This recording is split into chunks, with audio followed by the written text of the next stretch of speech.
Well, g'day, curd nerds. G'day, curd nerds. Well, g'day, curd nerds. Well, g'day, curd nerds. Well, g'day, curd nerds. Well, g'day, curd nerds.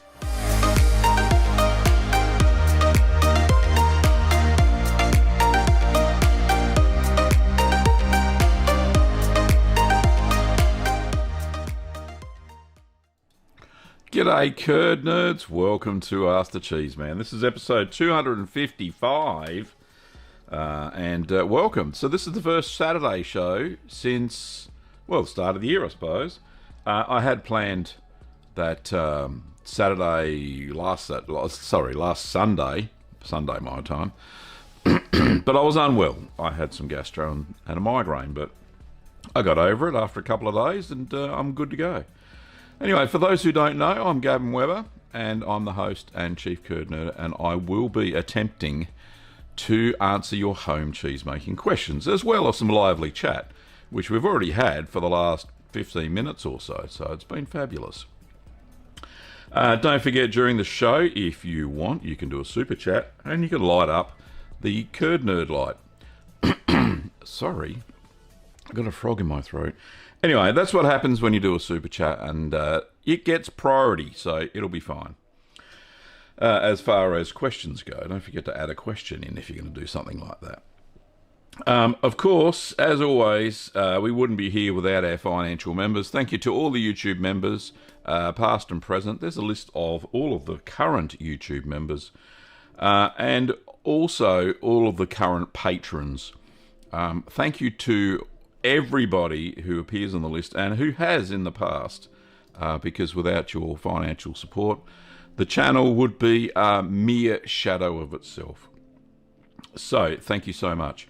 Let's say g'day to a few people. There are so many people in the chat today. I am, compared to a Wednesday night show, where I only reach, well, we get mainly from Australia, Asia, Europe, Africa, and some, one or two insomniacs from North and South America, but it's a lot less people, but that's okay. I still do it because a lot of those people miss out those time zones. Anyway, so first person, Bill. G'day, Bill. Judy.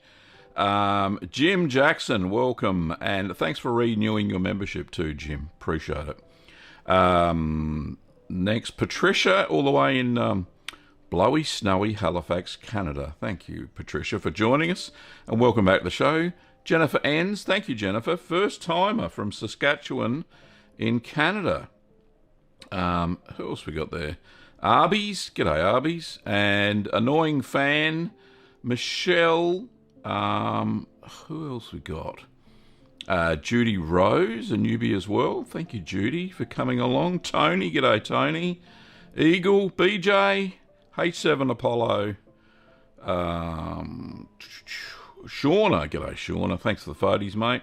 G'day Charlie. Thanks for the order the other day, mate. Appreciate it.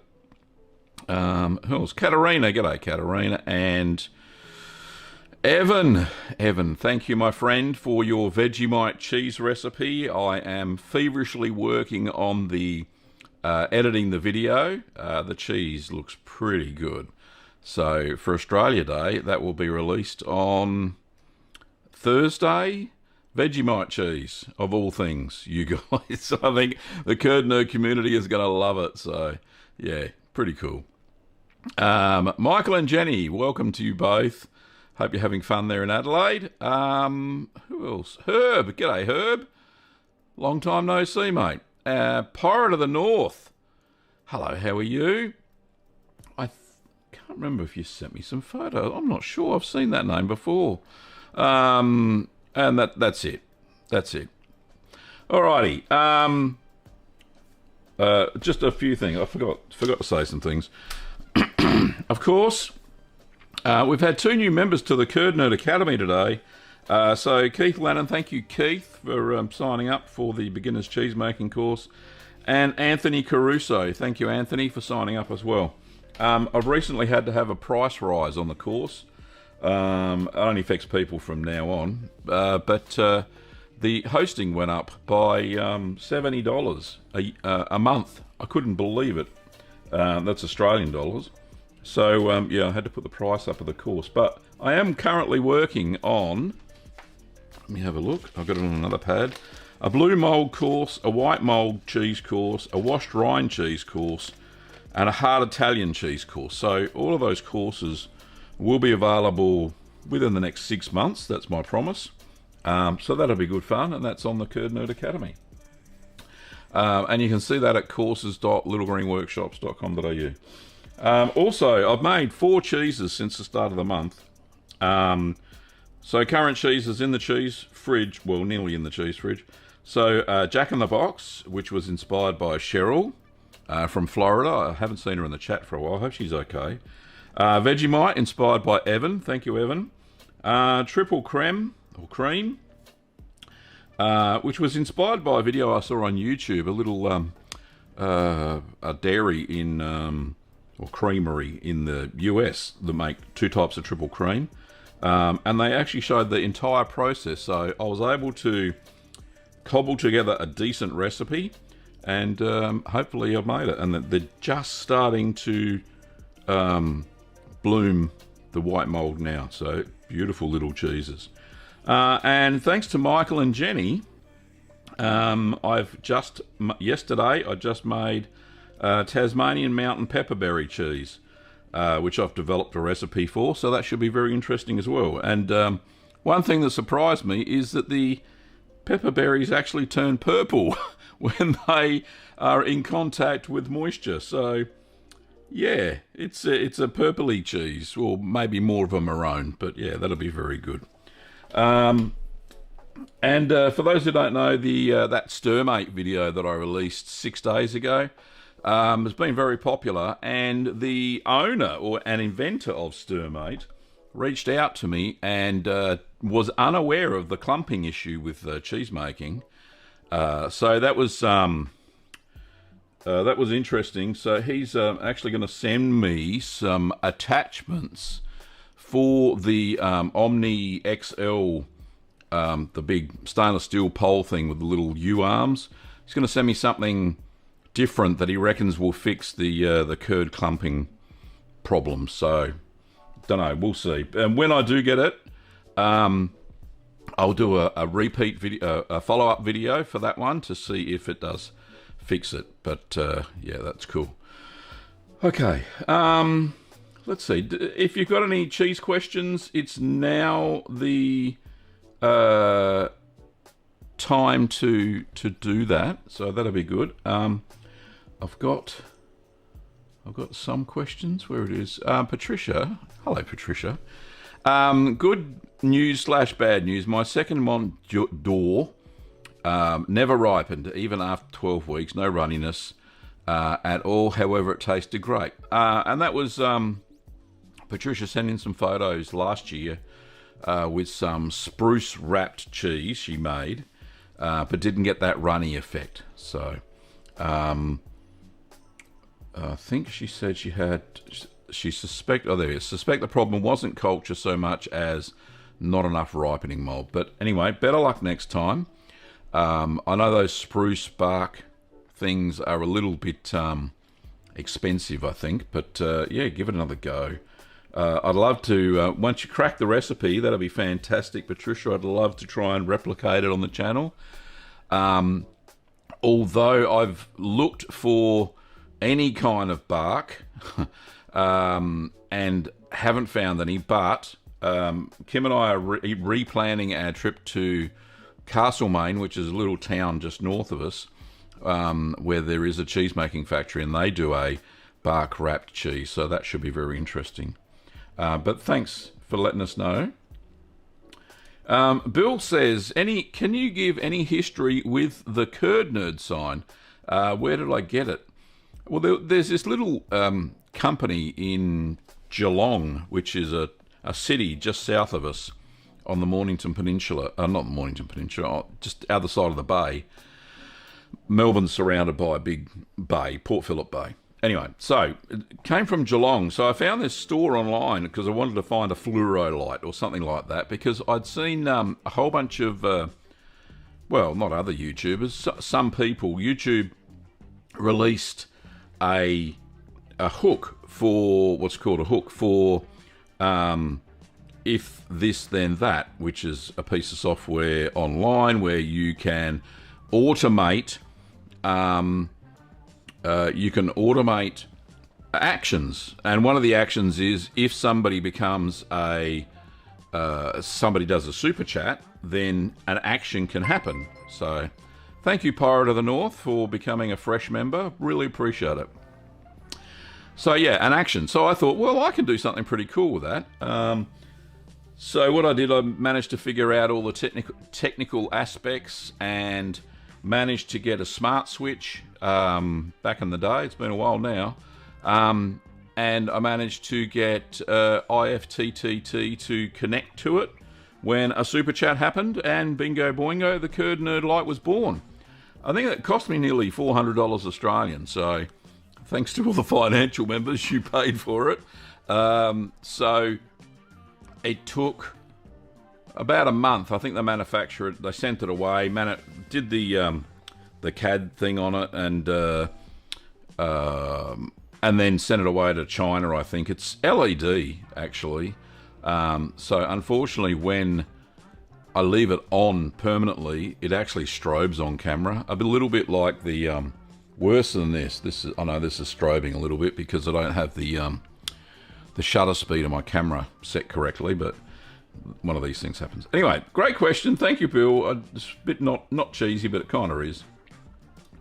Hey, 7 Apollo says, class act, shouting out every single person. Well, you're most welcome. Thank you, H7 Apollo. I do it every show as best as I can. Annoying Fan says, I hope they give a review later. I have both your books, but always love visual instructions. You're most welcome. Evan says, no worries, mate. You're in for a treat. I've been gifted some black garlic and intend to make some camembert or brie. Any pointers? It is very moist, almost like a peeled grape. Yeah, I've seen that. And who's done the Curd Nerd Light? It's Tracy. Thank you, Tracy, from Cheese Needs. I'll get to that in a second, but absolutely fantastic. Thank you so much. Yeah, garlic in cheese is a little bit iffy because adding garlic to cheese can lead to botulism, so that's a bit of an issue. I certainly wouldn't add it unless, the only garlic I've ever added to my cheeses has been dried garlic powder, which is fairly safe, and that was to the Cotswolds. So I would not add, I wouldn't add any black garlic to any cheese. I know black garlic has been roasted for hours and hours and hours. But yeah, no, I certainly wouldn't add it. So, sorry, Evan, it's not one of my recommendations. Sorry. Next question. Oh, sorry, before we do that, thank you for the $13.99 Canadian. I don't know what that translates as Australian. Let's have a look. What does it say? It's about $15 Australian. Thank you so much, Tracy. I wanted to flash you. Oh, behave, you naughty girl. Pirate of the North, I forgot to do this one. New member. Thank you, Pirate of the North. Welcome to your fresh membership, which gives you a cool little icon next to your name, and you can see in the chat that you should now have a little cheese next to your name, and different coloured name than everybody else. So, very cool. Thank you, mate. All right. Next question. Arby's says, what is your favourite cheese to put it on a sandwich? What kind of sandwich? I use all sorts of cheese.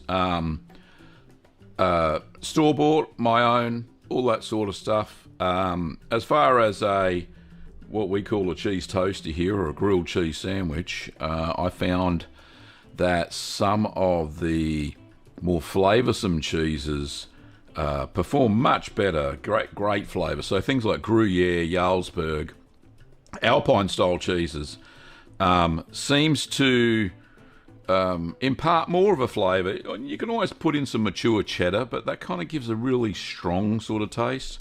But a grilled cheese sandwich, I do recommend Gruyere. Even raclette is a perfect cheese. Or even a washed rind cheese like Limburger or Brick. You'll be surprised. The flavours are amazing. Stanley Madness, good morning to you. Boris says, I tasted my 3-month-old cheddar last week. The taste is fantastic, just very mild. It has some small eye development, but that hasn't hurt it any from what I can tell. You'll probably find with cheddar, it's probably not eye development, unless they're perfectly spherical. If they're irregular, it'll more likely to be mechanical holes where the cheese wasn't pressed hard enough. And it's very hard as a home cheesemaker to press a cheddar because the curds are quite dry after cheddaring, so it needs a lot of pressure to do that. So, but well done, Boris. Well done. Elliot says, I haven't caught one of these in forever. Happy New Year to everybody. Happy New Year to you. Galahad 555 with a picture of Sir Patrick Stewart. How excellent is that? Checking it on the screen. What type of cheese that's given you the most trouble? Well, the cheese that gave me the most trouble was Shropshire Blue. The curds were far too dry, didn't knit together, it fell apart. I had to, normally blues are pressed under their own weight by gravity and not a press, but I had to resort to a cheese press for this one, poor bugger, and probably released a lot of the fat that should have been in there. It was a nice cheese, very, very strong blue by the time it was finished, but that one gave me the most trouble, and I actually showed that during the entire process during the video. So his suggestion from Elliot says, not cheese but black garlic is amazing used in a compound butter. Indeed, garlic with butter is perfect. Annoying fan says, what about bell pepper cannoli? Fresh garlic goes in it. All right, you caught me. Fresh garlic. The bell pepper cannoli only matured for a few weeks. So if you long age garlic, there's more chance, long age garlic in cheese, there's more chance that botulism can develop. So yes, you caught me, but it's more of a fresher cheese, bell pepper cannoli, than putting it into some sort of cheddar or what have you. So yeah, you're right. You are right. Okay. But still, I wouldn't put black garlic in cheese.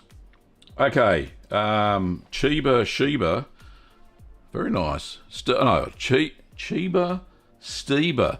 I love the way curds feel right after taking it out of a press. Do you have any favourite moments in the cheese making process? Goodness me, what a question. That's lovely. Let me have a think. Hang on.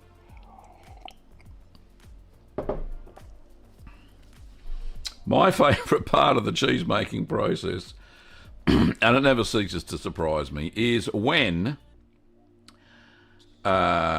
you've waited the obligatory 40 minutes or 45 minutes for the curd to set, and it actually sets. That's it never ceases to amaze me. Milk turns into a solid by adding rennet. So yeah, call me simple, but yes, that's what it does. Bill says 400 Australian dollars is 280 US. Not cheap, but I love the sign. Yeah, I loved it too. When I took it out of the box, Bill, when I got it, I thought, this is massive. I thought it was only going to be like this big, but I should have checked the measurements. Anyway, it's perfect for the old studio and this one, and I like it so much, I'm going to set it off again. Excuse me. There we go. Isn't that lovely? I love it. It's so cool. Patricia says, cheese toasty. What a wonderful name. Yes. I think the English call it that as well. What else do we call it? Yeah, a toasted sandwich press. The things that come out of it. Sometimes here in Australia we call them jaffles. Don't ask me. A jaffle maker. I think it was the brand of the thing. You used to put your sandwich, put your bread, filling, bread, put it in this machine, and then put it in the coals of a fire. And then I remember when I was a kid, that's what we used to use. There was no electric toasty maker thingo. Anyway, there you go. There's a bit of history. Milkshake marsupial. Very cool. Do you have any relationship advice for the younger generation, Cheeseman? Oh, my goodness. I think I've had all the questions now. Yes, if you make cheese, you will have the most amazing girlfriend, boyfriend ever. There you go. There's my advice. I don't know if it's real or not, but that'll do. Shauna says, following on from your product review, I've just bought a Stirmate and extra wire paddles. Looking forward to your follow-up review.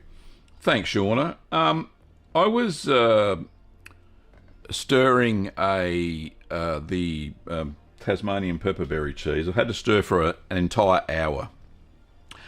And I was kind of studying the process from the view. I didn't use the Stirmate. I was studying the process from how I actually stirred the cheese. And certainly we don't, as cheesemakers, we don't stir it round and round and round at a constant speed.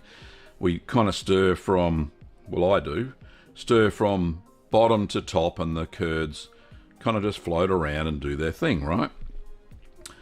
So if there was something on one of the paddles that actually had like a 45-degree angle, I think that, and I don't know if it's possible, I have seen something in some of the Facebook groups that I'm a member of that somebody has modified a paddle. I'll have to go back and see if I can find it.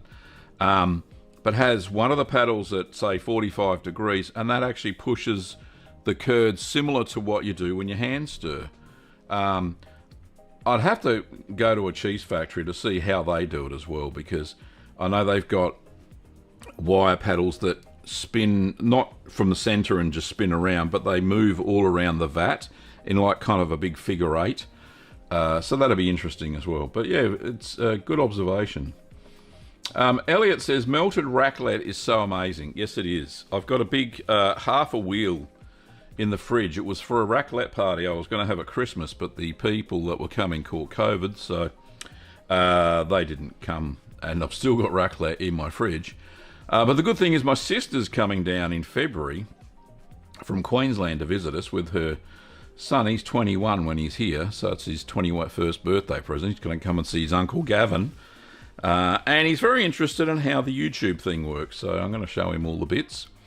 And how that works, and we're going to have a raclette party similar to the one that I videoed way back when.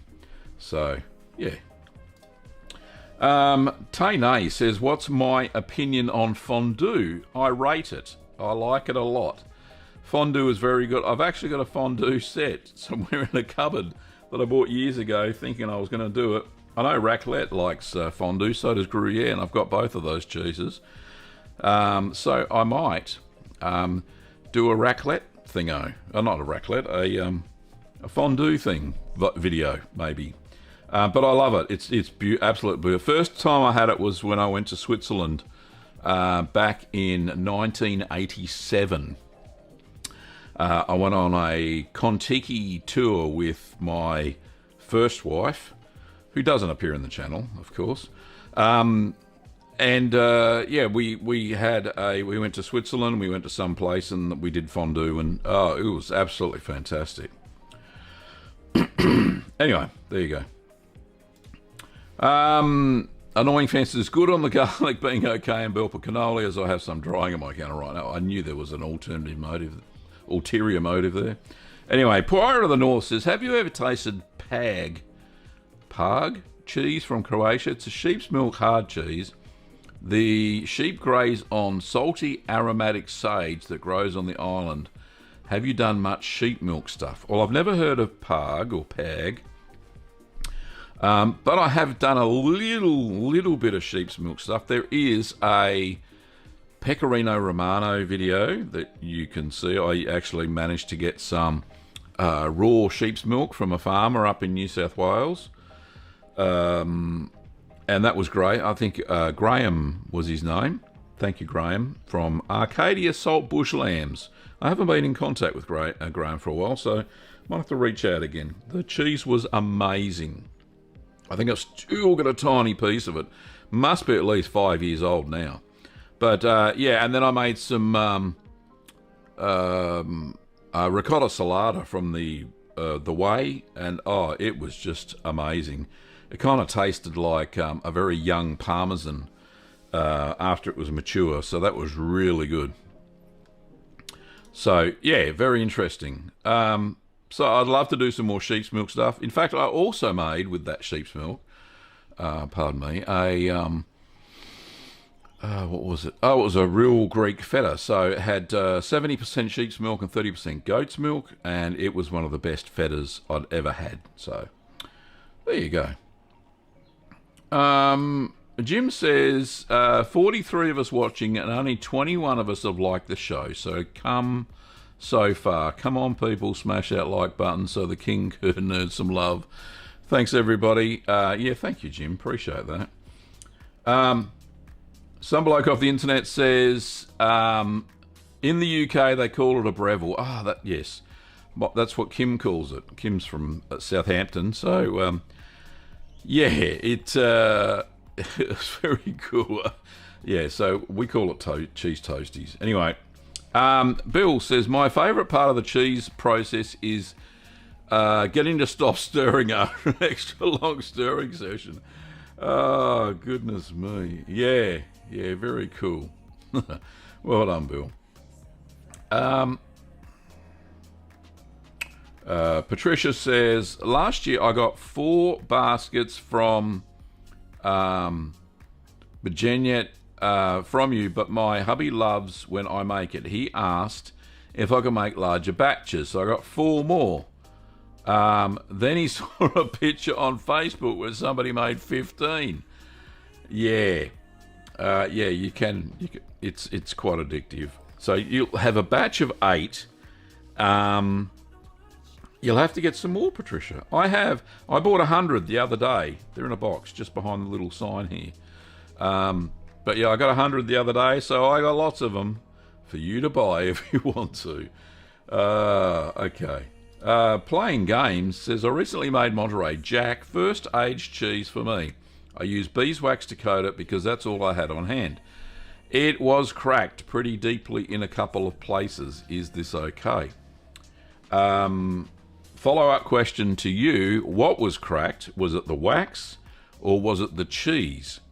So let me know, and then hopefully I can answer your question. Katarina says, I made a lot of camembert and petite blues using made by cow Jersey milk to be ready for Christmas using the recipes, and left a few in staff rooms. I ended up with so much positive feedback and several inquiries if I could sell it. So thanks. Oh, well done. You could start your own cheese business. Very cool.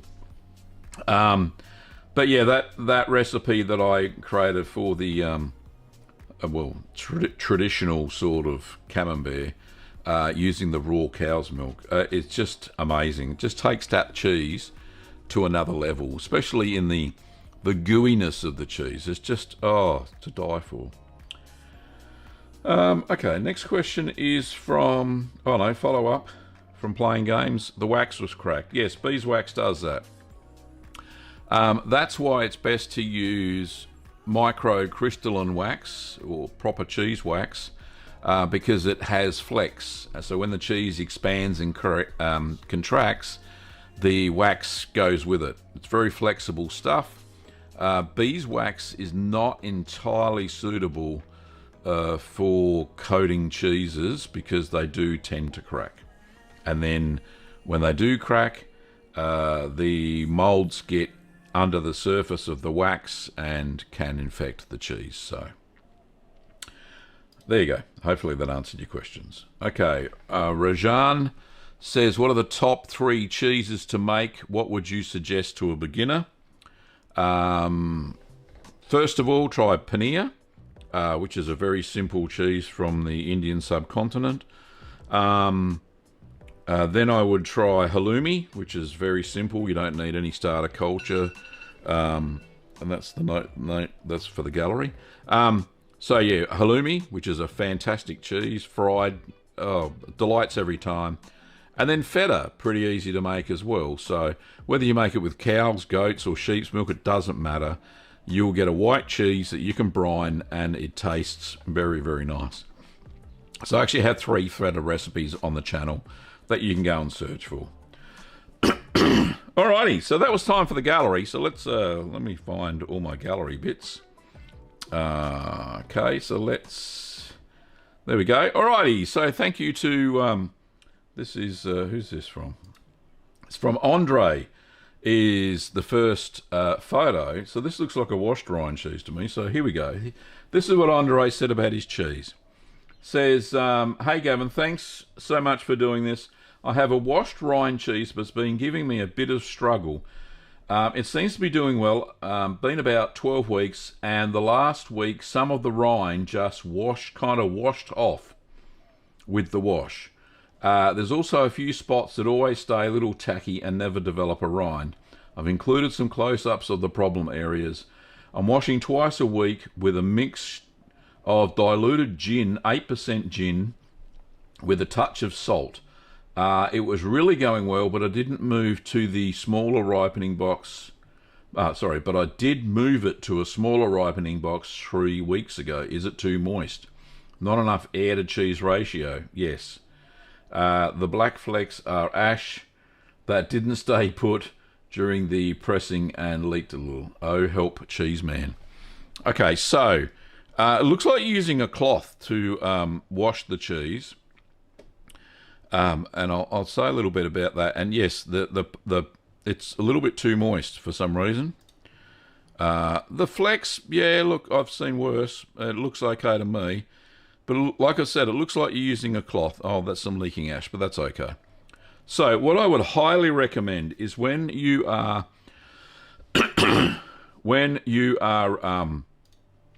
washing a cheese, like this washed rind one, then I absolutely suggest that you don't use a cloth. Okay, this may sound counterintuitive. Use your hands. Your hands are far softer, clean hands, are far softer on the cheese, and instead of like smearing it with a cloth and wiping part of the actual rind away, you find that your hands, when you use your hands to wash the rind, it stays intact and you don't get many issues, and you get far better coverage with the wash as well. So that's my recommendation, and that's what I think may be happening here. The rind is growing, and then every time you use a cloth to clean it, it rubs off the rind that has developed. So that seems to be the issue as far as I can tell from looking at the photos. But thank you, Andre. I appreciate you sending that in. Great photos. I think the cheese will turn out really nice anyway, so there you go. All right, next. This is from Danielle, and Danielle is in Norway, and we've got a bit of a war and peace here, but here we go. Hi Gavin, first time query here. I've been following for a few months your videos. I've made some ricotta, that came out very good, then mozzarella. That came out a bit hard, but tasted great on pizza. And then last week I did a bit of research in order to get the best ingredients to make formaggio italico, which is a popular recipe on the web that you probably already know. I've never made it. There you go. Maybe I need to. Here in Norway, I struggle to find fresh, non-homogenised milk in the shops, but came across some non-homogenised milk in a high-end supermarket, so I thought it would be perfect. Sadly, the shop only had 2/5 of the quantity I needed, so I topped up with normal, fresh, homogenised milk. It turns out that when you don't know the language of the natives well and don't read the labels completely, you end up with what is called thick milk. I found out this after starting to pour the milk into the pot that already contained the homogenised milk. I am not a milk drinker, So at this point, I just went with the flow rather than bin it. My thought process was I might as well learn the process and get used to the look and feel of it. Heating the milk up to 40 degrees Celsius, I noticed that the milk was forming curds even before adding the rennet.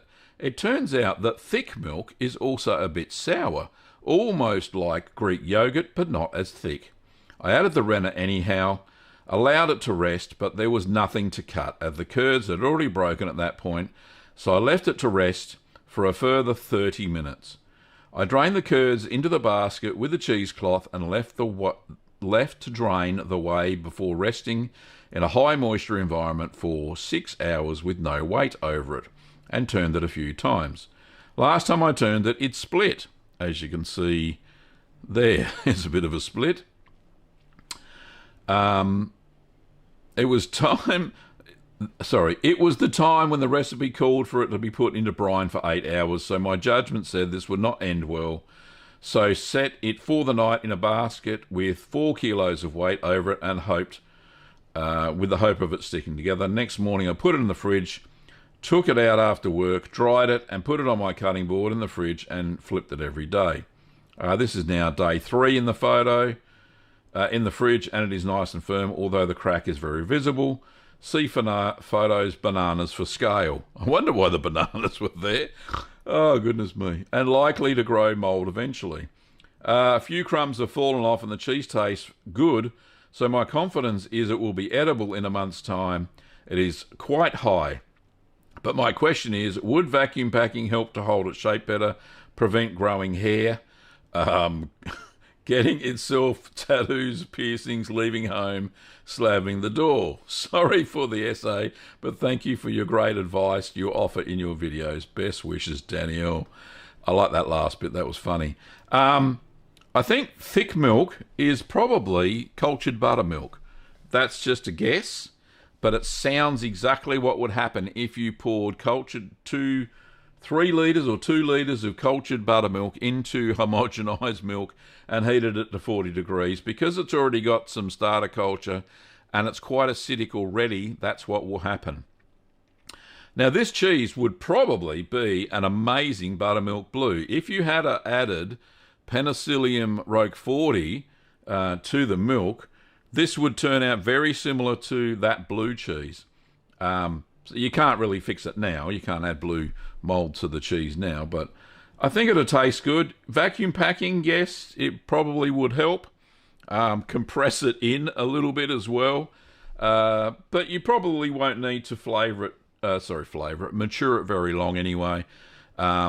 If you didn't say whether you did brine it or not, unless I missed that, but you will need to dry salt it. So rub salt all over the outside and put that on a mat and allow that to air dry afterwards. But yeah, hopefully that all works out for you, but it will start to become even more acidic if you haven't added salt to it. So add some salt to it, rub it on the outside of the cheese, and then vacuum pack it once it's aired, touch dry. So Danielle, great email. Thank you so much for sending that through. Okay, the next one, this is from Lindsay. Thank you, Lindsay, for shooting through these photos. It says, good morning, Gavin. My latest companions. Says Castle Blue now at 4 weeks from 6 litres of milk. So the Castle Blue are that one, and that one. Hopefully you can see my pointer. I can't make it any bigger. So those 3 little ones there. And my Stilton at 3 weeks from 3 litres of milk. She looks more like a Shropshire Blue type, too hard to scrape and close the sides. So it's probably quite firm. With the Stilton, I used some English Stilton from Aldi. I mushed it in warm milk, which will hopefully seed some more genuine cultures in this cheese. Won't seed any cultures, but the blue it will, and that looks like what has happened. Still another 4 weeks to go. To avoid red mould, I need to keep a dish of salt in the box and change it daily. That keeps the relative humidity down so the blues dominate and we avoid the Brevibacteria linens problem. The last Castle Blue was lovely and creamy under your recipe. Hope these hold similar hope. Regards, Lindsay. Thank you, Lindsay. Let's have a look at the rest of the photos. So there's the Stilton. I think it's going to develop okay, but yeah, like you said, if it's a bit hard and you can't rub the outside to smooth it all off, it's no big deal. You'll get some veining inside by that chunky factor, a bit like Shropshire Blue, like you said. And there it is there. But the Castle Blues, can we go back? The Castle Blues look amazing. They're going to be creamy, lovely, delicious. And I think your Stilton will be perfect as well. So well done. Thank you, Lindsay, for sending those in. Okay. Last but not least, oops, hang on. There we go. Well, they're a bit small. These are from Shauna. Thank you, Shauna. I love you little mices. Says, hey, Gavin and Kim, just a couple of photos for the gallery. My cheese supply is somewhat diminished after Christmas and having guests, so started production again. The first is Sal Giorgi, aged 6 months, beautiful creamy texture with a nice sharp flavour, definitely a winner. Yeah, look, it was a big surprise, my Sal Giorgi, but well done. That looks really good. The next one, and I'll make that a bit bigger as well. This is Queso Chihuahua, aged 3 months, a soft mellow flavour. Going to let this age another 3 months to see if there's a difference. I dare say there probably will be. So yeah, it's a lovely cheese. It's very similar to cheddar or a stir-curd cheddar. So Chihuahua is quite a nice cheese. And last but not least, one of my favourites. Yeah, this Shauna goes on to say this, and this is my third smoked paprika kafili. Still have another coat of paprika to go before it goes into the cheese cave. And that looks delightful. And I couldn't believe how nice that cheese tasted. Take care and thank you for your patience and guidance, Shauna.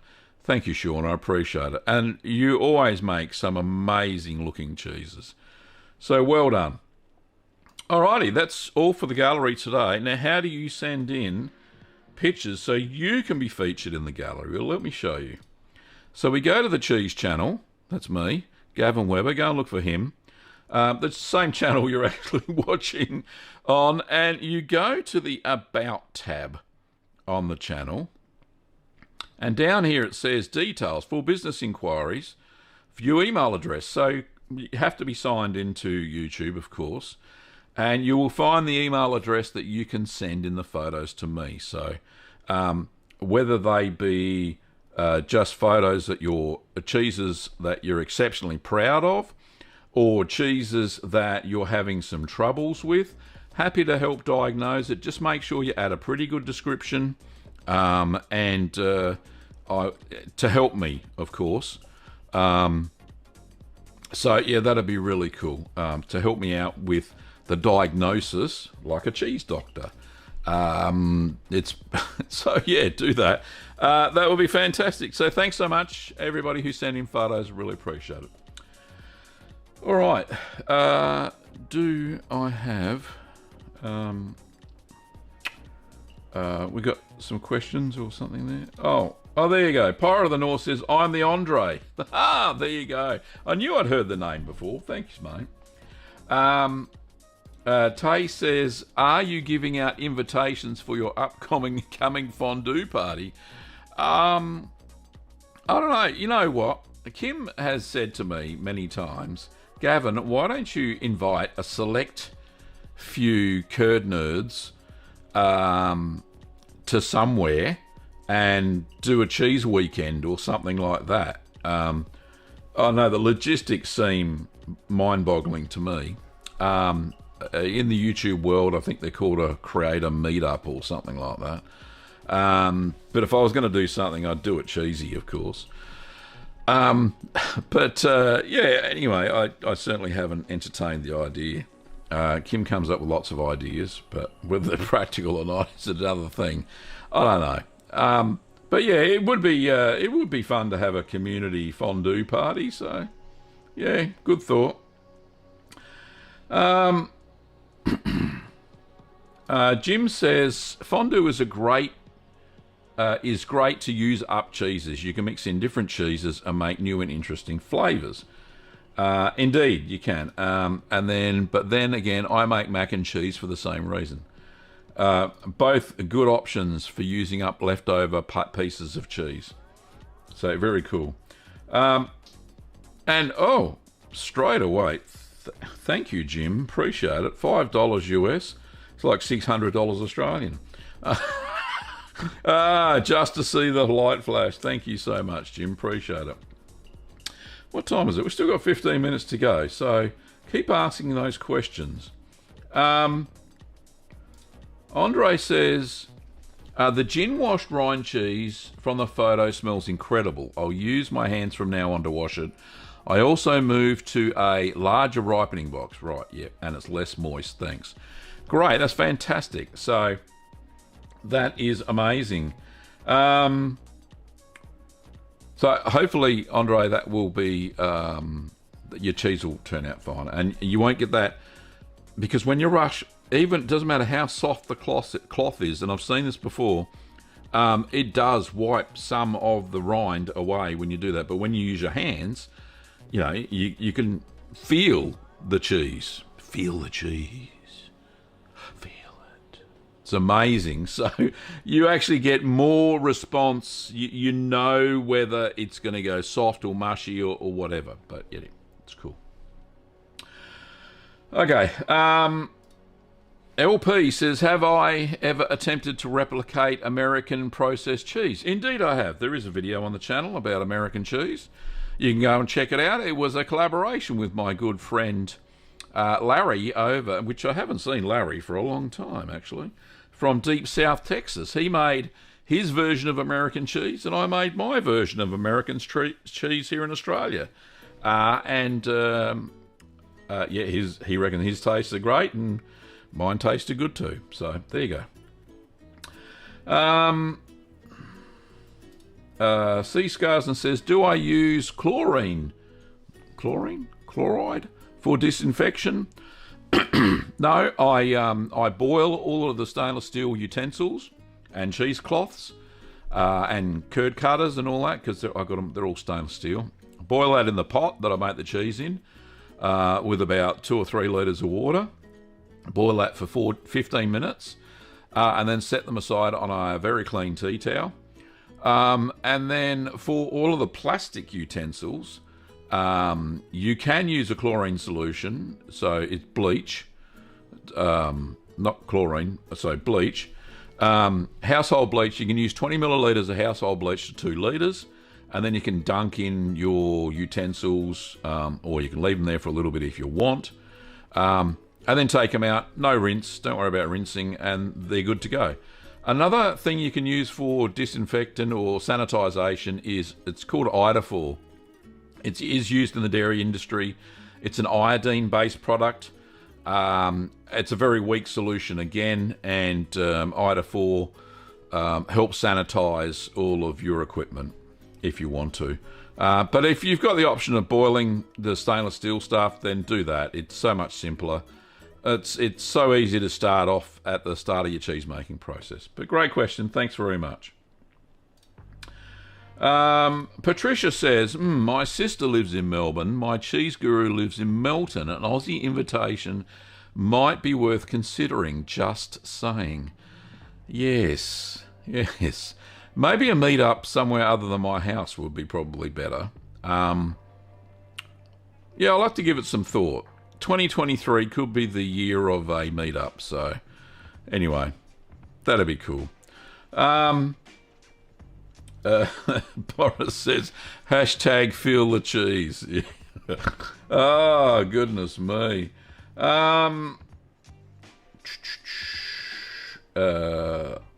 Cool. Is there something I missed here? C. Scarsden says, I've got a recipe for cheese font. No, not sure. And yeah, Jim's saying the same thing. Did you mean recipe? If you got a recipe, send it to me to that email address. That would be great. Other caress the curd. Yeah, nice, interesting. If anybody else has got any questions, throw them into the chat now. Or I've run out of stuff to say. I do have a joke. I'm always good for a cheese joke. Hang on. What can I say here? Let's have a look. Oh, well, there we go. That's, yeah, nice. I like that. Yeah, good joke. Right, there we go. Here we go. Here's a joke. It's a cheese joke. A cheese factory exploded in France today. Debris is everywhere. Get it? Debris. You didn't know you came for the cheesy jokes, did you? Oh, goodness me. Here's another one. Why didn't the cheese want to get sliced? Because it had greater plans. Goodness me. These are cheesy. There we go. One more. Right. What is the Pope's favourite cheese? Anyone? Bueller? Swiss. Because it's holy. Goodness me. There we go. That'll do for the cheesy jokes. Oh, goodness me. Yeah. They never fail to not impress me. Alrighty. Is that Mahali? Is that how you say that? How hard is it to make camembert for a beginner? Look, I've seen people make camembert as their very first cheese and it turned out fine. But then I've seen people make camembert as their very first cheese and it did not turn out very fine. So it depends on how meticulous, I suppose, you are when it comes down to making cheese and following the recipe. Like anything, I suppose. You can go in the deep end, which I would say camembert is. It's not a beginner's cheese, yeah, people just do what they want to do. Just do it. If you reckon you can make camembert, get into it. SDO says, how did you get into cheese making, and what age did you start? I started making cheese in 2009. That is a while ago now. And I started making it because I was doing this thing called a 100-mile challenge. I can't remember who came up with the concept, but I was writing a blog called The Greening of Gavin, which still exists, and you can go and read the whole 7 years worth of it. But I was doing a 100-mile challenge, and I wanted to have cheese that month. It was only for a month. I couldn't find any local cheese. Funny that. But I didn't look hard enough, obviously, because there are a lot of cheeses that are local now to my area. So 160 kilometres, there's definitely lots and lots of cheesemakers now, but back in the day, there wasn't. So I enrolled for a cheese-making course at our local community house, and these two lovely old ladies taught me how to make cheese.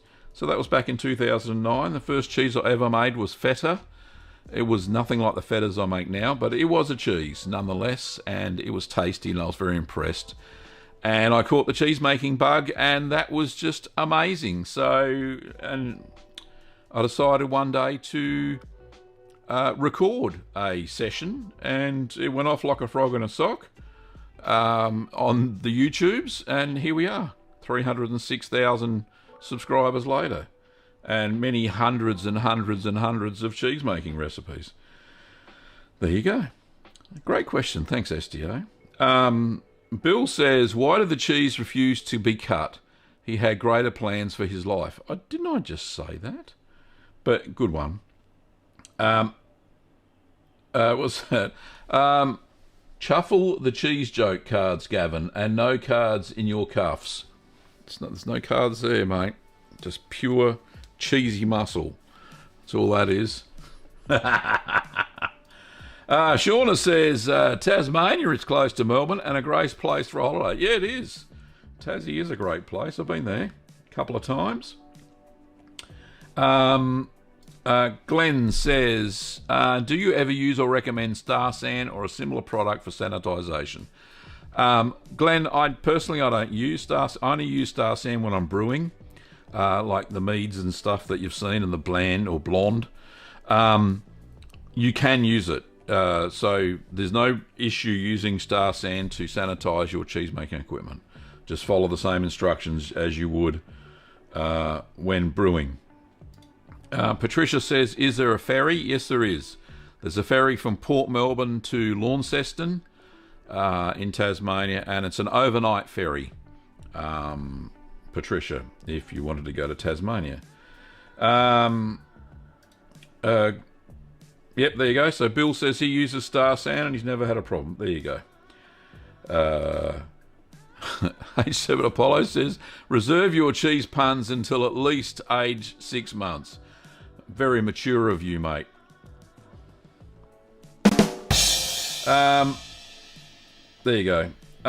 Is it true that Parmesan is made without any cultures? It's made without anybody adding any direct vat inoculated cultures. What they do is they reserve the whey from the previous day's cheese making, which contains all of the live cultures. Remembering they make Parmesan with raw milk, so the whey contains all of the thermophilic starter cultures that they need to produce the Parmesan. So they just add the whey back into the milk. It then creates more live cultures, and they do that over and over and over again. So great question. Glenn says, I use it for brewing, as Gavin just backed up. Yeah, indeed. Patricia says, I also use Star San for my plastic cheese making thingies. Indeed, well done. Shauna says the ferry is from Geelong to Devonport. Oh, is that a different? Because there's another one, isn't it?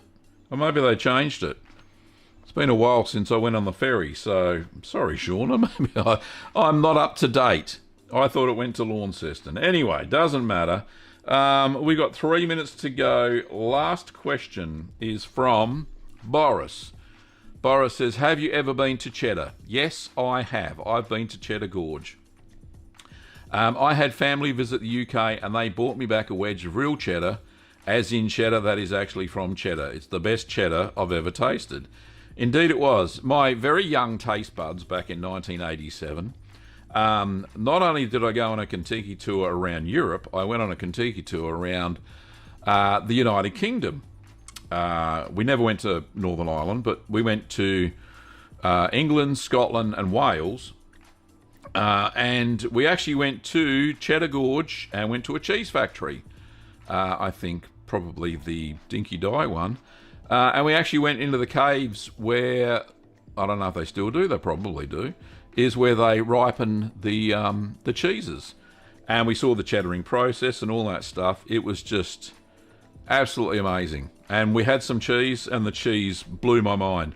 In fact, if I remember rightly, when we went to the Netherlands, we went to was it an Edam factory? Yeah, we went to Edam, the town of Edam, and saw how they made cheese there. And yeah, that was it for cheese. I do remember that when we went to France, we all bundled into one of the supermarkets and bought a whole bunch of French cheese and ate that too. So anyway, Boris, yes, I've been to Cheddar Gorge. It's quite amazing. Patricia, thank you very much. Sorry, Shauna. Yeah, I'm sorry. I'm just out of date. It's been a while. Glenn says hours. Right, okay. We're talking about soaking stuff in plastic. And Bill says, thanks for another great show, Gav. You're a gentleman and a schooner. A schooner is actually a glass of beer here in Australia. Very cool. Thank you, Bill. And Jeanette says, good morning. Sorry I'm late. You're at the end of the show, Jeanette. You're an hour late. Okay. That's okay. You can watch the replay. That's fine. Anyway, Curd Nerds, that's it today. Like I said at the start of the show, I do have a course, a beginner's course over at courses.littlegreenworkshops.com.au that I call the Curd Nerd Academy. You can go there and sign up and do a structured cheese making course if you don't want to do anything random from the videos that I produce on YouTube. You can get your cheese making supplies over at littlegreenworkshops.com.au. We ship internationally to quite a few countries now. I probably should expand that again because shipping has kind of gone back to normal now. There are some countries I still can't ship to. And don't forget, of course, the merch store. That is at merch.cheeseman.tv. And you can pick up both of my ebooks, or the cheese making books in ebook format. And I do have spiral bound formats for both my books over at littlegreenworkshops.com.au, and we ship them as well. But anyway, thanks everybody for coming along. It's been lovely. There's been lots of people watching today. And it's just been fabulous talking to everybody. So much fun. We'll see you on Wednesday if you can make the Wednesday show. If not, I'll see you next Sunday. Well, thanks for watching, Curd Nerds, and I'll see you next time. See ya.